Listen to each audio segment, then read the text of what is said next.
নমস্কার বন্ধুরা, আজ আমি তৈরি করেছি লাউয়ের পরোটা।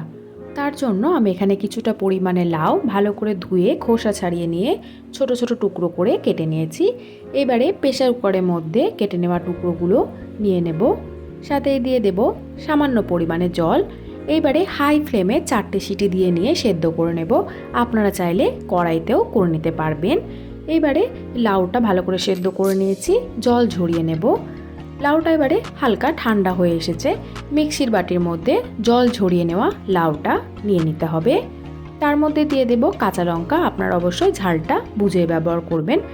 জল ছাড়াই আমি এটা ভালো করে পেস্ট করে নেব। দেখুন একদম মসৃণ পেস্ট করে নিয়েছি। এবারে এর মধ্যে দিয়ে দেব আটা। আমি এখানে 2 কাপ আটার ব্যবহার করেছি। আপনারা চাইলে ময়দা দিয়েও করতে পারবেন অথবা আটা এবং ময়দা মিশিয়েও করতে পারবেন। দিয়ে দিলাম এর মধ্যে কালো জিরে, পরিমাণ মতো লবণ, ভাজা জিরে গুঁড়ো দিয়ে দেব 1 চা চামচ। এইবারে সমস্ত কিছু ভালো করে মেখে নিতে হবে। আপনারা চাইলে এই মুহূর্তে সামান্য পরিমাণে তেল অথবা চিনিও ব্যবহার করতে পারবেন। জল ছাড়াই আটাটা আমি দেখুন একদম শক্ত করে মেখে নিয়েছি। ঢাকা দিয়ে রেখে দিলাম 10 মিনিট মতো। 10 মিনিট বাদে ঢাকা খুলে আরও একবার মাখিয়ে নিলাম আমি আটাটা প্রায় 1 মিনিট মতো। এইবারে আটা থেকে লেচি কেটে নেব। আপনারা যেমন সাইজ তৈরি করবেন সেই হিসাবে লেচিটা কেটে নেবেন। আমি একটু বড় বড়ই লেচি কেটে নিয়েছি। সামান্য পরিমাণে আটা ছড়িয়ে দিয়ে পরোটাগুলো বেলে নেব। আপনারা চাইলে তেল দিয়েও বেলে নিতে পারবেন।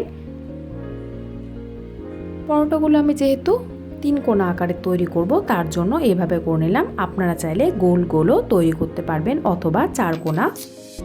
পরোটাটা দেখুন বেলে নেওয়া হয়ে গিয়েছে। এবারে আমি বাকিগুলো একেবারে বেলে নেব। সমস্ত পরোটাগুলোই আমার বেলে নেওয়া হয়ে গেছে। প্যানটা ভালো করে গরম করে নেওয়ার পরে একটা পিঠ সেঁকে নিয়ে অপর পিঠটাও সেঁকে নেব। এবারে দিয়ে দিলাম 1 চামচ মতো সাদা তেল। তেলটা দিয়ে নিয়েও ভালো করে এপিট ওপিট ভেজে নিতে হবে। আপনারা চাইলে পরোটাগুলো ছাকা তেলে লুচির মতো করেও ভেজে নিতে পারবেন, তবে আমি সামান্য পরিমাণে তেল দিয়ে এইভাবেই ভেজে নিয়েছি। পরোটাটা দেখুন একদম ভেজে নেওয়া হয়ে গেছে। বাকিগুলো একইভাবে ভেজে নেব। কত সহজেই দেখুন লাউয়ের পরোটা তৈরি। আপনারাও চাইলে এইভাবেই তৈরি করে ফেলতে পারবেন।